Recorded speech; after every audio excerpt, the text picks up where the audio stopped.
everyone, and welcome to the Las Vegas Sports Services NBA Weekly Report. I'm John Cranton in Las Vegas, joined by Jeff Saad, who runs LVSS. We're going to take a look at Week 4 of the NBA playoffs. Got some free picks and some NBA betting trends and analysis of the games. First, Jeff, we're smack in the middle of the NBA playoffs, and you've been on a terrific baseball run. How can folks get aboard a Vegas handicapper at a special rate?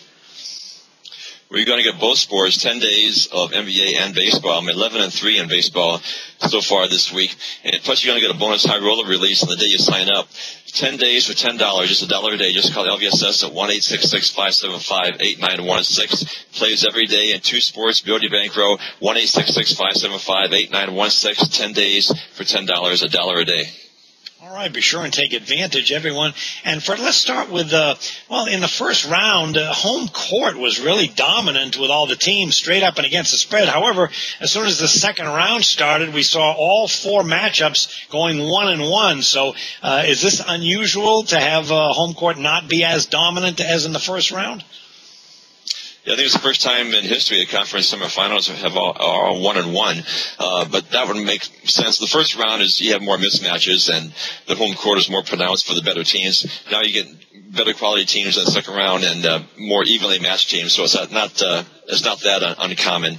Right now, you're getting teams that are motivated, play better defense than, let's say, teams like the Milwaukee Bucks or this year's edition of the Lakers.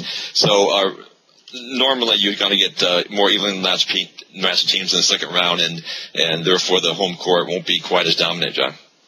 Okay, well, the first series let's take a look at is Memphis playing Oklahoma City. You got games 3 and 4 coming up. Memphis got the split in Oklahoma City. Now you got game 3.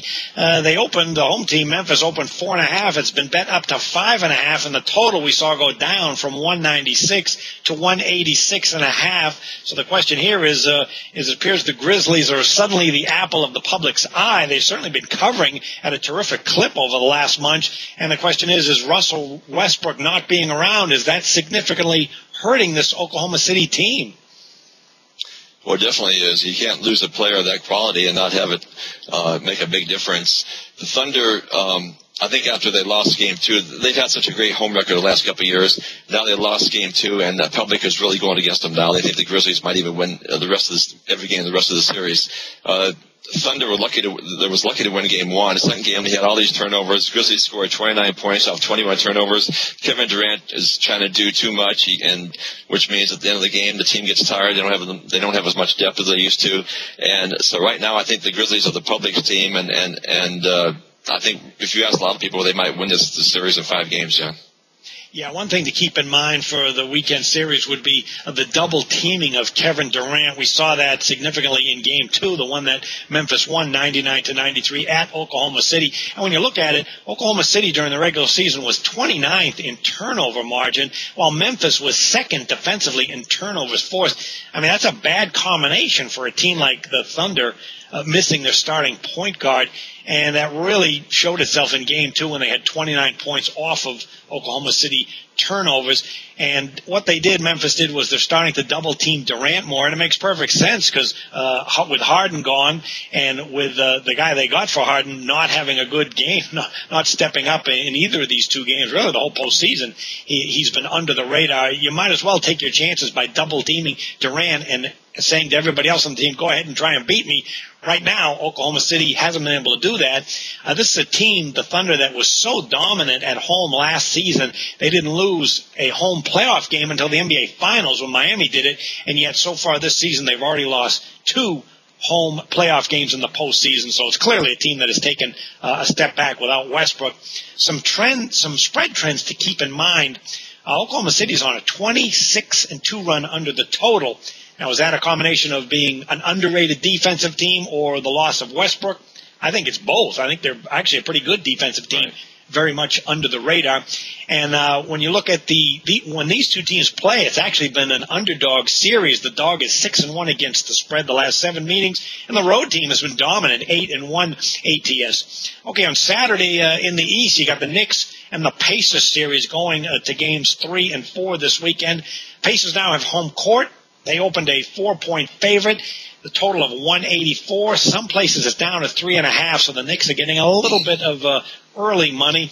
Is this an evenly matched weekend series, as the odds makers are saying they are, Jeff? Yeah, they were evenly matched during the regular season, and they're evenly matched now. This series could be the perfect example of the zigzag theory in the NBA playoffs, which is simply to play on the team that lost the previous game. The first game one, the Pacers shot the lights out, played great. Knicks were terrible. Game two, just the opposite. Knicks, it was close up until the end of the third quarter. Then Paul George started shooting out of his range, and he kept missing, and he kept shooting. It snowballed, and Knicks went on a tremendous run. The Pacers couldn't throw a pea in the ocean. And the Pacers had, how many turnovers did they have? I don't have it written down here, but they had all these turnovers. Just one of those things that you see in the NBA playoffs a lot between evenly matched teams. One game is one team is great, and then the next game is just the opposite. So this could be one of those series that goes back and forth, and it might even go 7, John. Yeah, one of the things that concerns me for the Knicks, they're going on the road here for 2 games.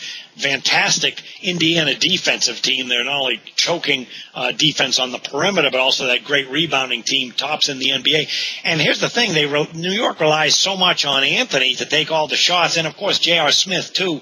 And Smith has been terrible in this postseason. He struggled against Boston, and now 3 of 15 shooting in the game 2 games. So this is a concern. If Anthony is being forced to carry the offense, boy, what an easy job defensively it is for the Indiana coaching staff to say, all right, let's bang Carmelo, let's put a couple of guys on him, and if you take him away, who else is going to step up? So Knicks, I think, really are going to need J.R. Smith to get out of this terrible shooting slump, or they're going to have some serious problems.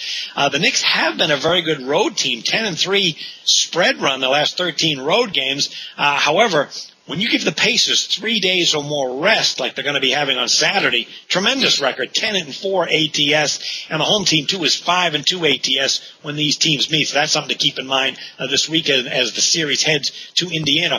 All right, the last series we're looking at is the most wild series of them all out west, the Spurs and the Warriors. You get youth versus old age. You get 2 teams that are just sensational offensively and a little bit underrated defensively. Who has the edge here, Jeff? Is it the old guard in San Antonio with all that experience, or the young whippersnappers who just can't be stopped on offense? I'll tell you, George Karl won the Coach of the Year, but they take those votes before the playoffs started. If you take that vote right now, it would have to be Mark Jackson. It's absolutely remarkable, the job he's done. And to come back after a Game 1 loss, which they blew a 16-point lead 4 minutes ago, lost double overtime, come back and win the next game is absolutely it's hard to believe, especially for a young team like that. So Jackson's doing a tremendous job here at Golden State. The Spurs could be in trouble just like they were last year. They lost. I think they won the first 2 games against the Thunder, then lost the last 4. This year they're a year older, and it could be the same.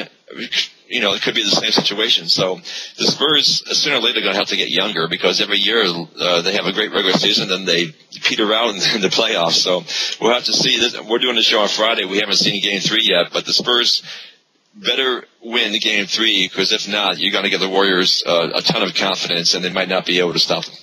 Yeah, there's a couple of coaching strategic moves that have already happened in games 1 and 2 that are going to be fascinating to watch over the next week. One of them is in the first game, the game the Warriors should have won. They opted for a smaller lineup late in the game, basically sitting Andrew Bogut for a stretch in that fourth quarter. Well, and they also slowed the pace down to try and milk that lead. None of it worked out, as San Antonio got some easy inside buckets against the small lineup and had that miraculous comeback and won the game. I agree with you. I thought Golden State was going to be dead that second game because of the psychological impact of losing that first game, but they were so impressive at both ends of the court for Game 2. The other matchup is on Stephon Curry. What Greg Popovich has done is Danny Green played a little bit on Curry in the first game when he had 44 points, but he played a lot more in Game 2, and Curry only had 22 points. Well, when Danny Green, who's 6'6" out of North Carolina, was guarding Curry in Game 2, he was 0 for 8 shooting.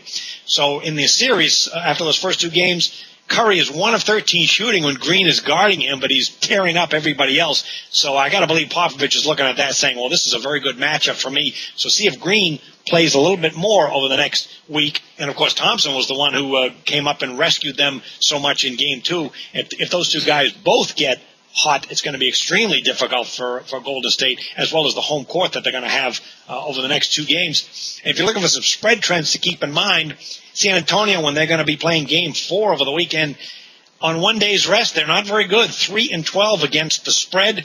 And when these teams play in Golden State, 15-5-1 over the total. Okay, let's look at some free plays coming up. I'll go with Game 3, Indiana and New York. I'm going to take the Pacers at home in Game 3. As I mentioned, when they get 3 or more days rest, like they are for Game 3 Saturday, 10-4 against the spread. Jeff, you have a free play, and tell everybody about that offer again. Yeah, my fifth play is Game 3 of the Thunder Grizzlies series. These teams have gone over 15 in the last 21 meetings. I'm going to take the Thunder and the Grizzlies to go over a total for your free play in Game 3 on Saturday. Once again, I got to get 10 days of NBA and baseball, $1 a day, 10 days for $10, and that includes a bonus high roller release on the day you sign up. Just call LVSS 1-866-575-8916. Play every day, 2 sports. Build your bankroll, 1-866-575-8916. All right, thanks for joining us, everyone. Jeff Saad and I will be back next Friday for another NBA playoff report from Las Vegas. Good luck with the games, everyone. Good luck.